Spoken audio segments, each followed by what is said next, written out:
Special பர்சனோட true emotions towards you என்ன இருக்குன்னு பார்த்து தெரிஞ்சுக்கலாம். இந்த ரீடிங்கோட கனெக்ட் ஆகிறதுக்கு இமோஷன்ஸ் அப்படின்னு சொல்லி கமெண்ட் செஷனில் கமெண்ட் பண்ணிவிட்டு இந்த ரீடிங்கோட எனர்ஜியோட கனெக்ட் ஆகிக்கோங்க. உங்கள் பர்சனோட எனர்ஜி என்ன இருக்குது அப்படின்னு நம்ம பார்த்து தெரிஞ்சுக்கலாம். பவுண்ட்ரிஸ்.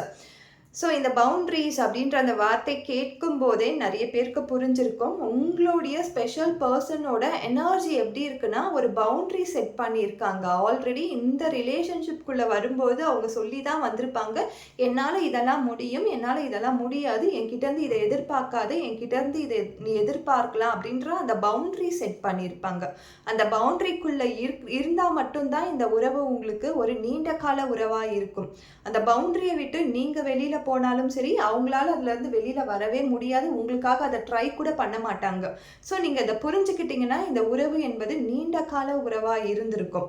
அப்படி நீங்கள் புரிஞ்சிக்காத போது அவங்க ஏற்கனவே சொல்லியிருப்பாங்க, அது உங்களுக்கு காலப்போக்கில் மறந்துருப்பீங்க, அல்லது அதை சரியாக கவனத்தில் வச்சிருக்க மாட்டீங்களே. ஸோ அந்த விஷயங்களை நீங்கள் பண்ணாத போது தான், அந்த பவுண்ட்ரி செட் பண்ணாத போது தான் நீங்களும் அந்த உறவில் ஒரு விரிசலை பார்த்துருப்பீங்க. அந்த பவுண்ட்ரி அப்படின்னு சொல்லும்போது அது கம்ஃபர்ட் ஜோன், உங்கள் பர்சனோட கம்ஃபர்ட் ஜோன். அதுலேருந்து வெளியில் கொண்டு வரத்துக்கு நீங்கள் முயற்சி பண்ணீங்கன்னா கூட இந்த பர்டிகுலராக இருக்கக்கூடிய இந்த உறவை அவங்க முறிச்சிருப்பாங்க. ஸோ உங்கள் பர்சன் உங்ககிட்ட ஏதாவது ஒரு பவுண்ட்ரி சொல்லியிருந்தாங்கன்னா, அதை க்ரியேட் பண்ணியிருந்தாங்கன்னா, அதுக்குள்ளே ஸ்டிக் ஆன் பண்ணுறதுக்கு பாருங்கள். நீங்கள் அதை விட்டு வெளியில் விலகணும்னு நினச்சிங்கன்னா கண்டிப்பாக இந்த உறவும் உங்களுக்கு முறிஞ்சு போகும்.